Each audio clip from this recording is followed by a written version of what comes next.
من هو أول نبي صام؟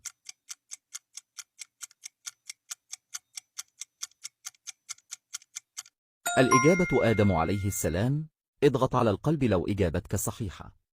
في أي سورة ورد ذكر رمضان؟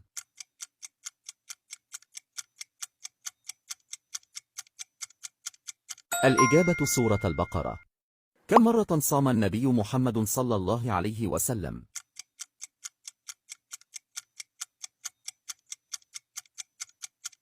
الإجابة 9 مرات.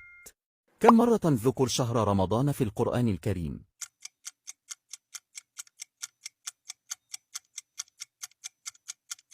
الإجابة مرة واحدة. اعمل حركة لاكس بلور لو إجابتك صحيحة.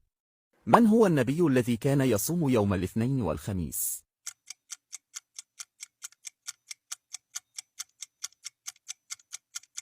اكتب الإجابة في التعليقات، ولا تنسى المتابعة